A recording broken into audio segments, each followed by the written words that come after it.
right, good afternoon, everybody. My name is Tristan Brown. I am a researcher right next door at the Biorenewable Research Lab, and I am going to tell you about Pyro beer. Pyro beer is basically how you can save the environment by getting drunk. So, everyone likes that right there. Here we go. These are the greenhouse gas emissions related to brewing. Some of you may be familiar with fat tire beer. As you can see, it has a relatively large carbon footprint. This is very unfortunate. Drinking beer is a lot of people's, including mine, favorite activity. And so realizing that you are harming the environment doesn't look good. A couple ways you can save that though. Wind power. If you replace your electricity when the brew is starting with wind power, you can save about 10% of those greenhouse gas emissions, shrink that carbon footprint down. Iowa, if you've ever driven north on I-35, you know all about this. Next up is you can take all that wastewater that you use when you're brewing beer, because there's a lot of it, you can put that in an anaerobic digester, run it through, produce methane, basically natural gas. That's going to cut down about another 5%, which is always going to help. This is my favorite and probably the most important one is you get rid of glass bottles, start serving draft beer. Everyone knows that if you have a great beer, if you get it out of the tap, it's going to taste even better than out of the bottle. This is going to cut down by about a third of your total greenhouse gas emissions, so this is a great way to do it. Next up, sell locally, all right?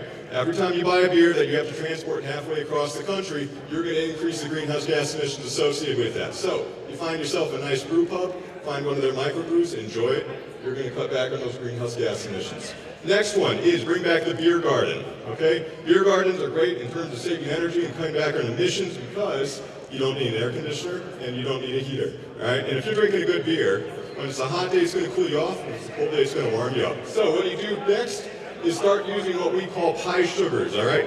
These are sugars, monosaccharides, glucose, coming straight from waste biomass. This is going to cut back on the greenhouse gas emissions by about another 10% even further. So, everyone likes a good recipe. I've got a recipe right here for producing beer from pie sugars. First step is secure yourself a good source of waste biomass. It has to be a waste biomass, otherwise it doesn't count.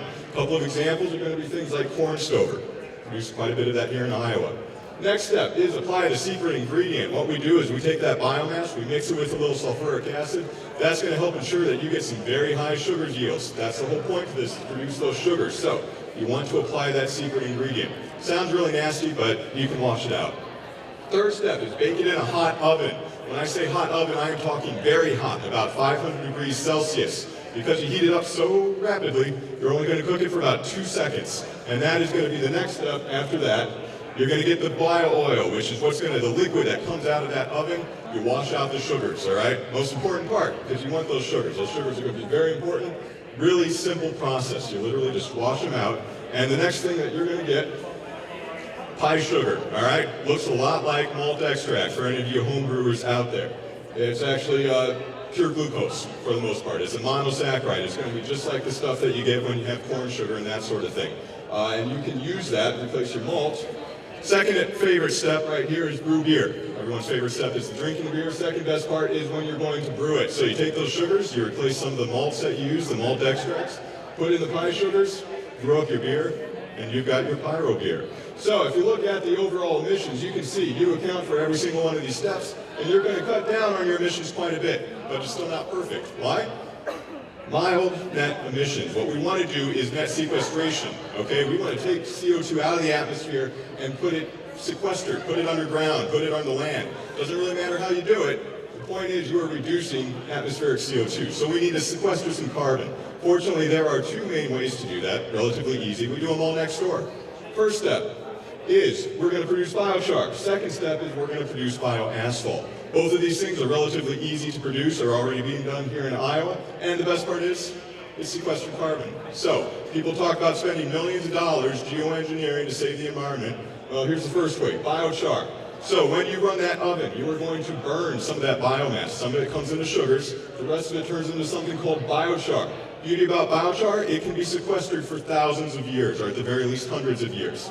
The second step, you're going to produce bioasphalt. You take the stuff that you just washed the sugars out of, you put it on the road. A company named Velo just put a big bike path in Des Moines using this bioasphalt. Once again, stably sequestered CO2. Very easy to do. Finally, let's look at the overall emissions, and there you go. We have net sequestration occurring. So, every bottle of beer you drink, every glass you drink, is going to be related to sequestered CO2. And in that way, you can save the environment. Thank you very much, everyone.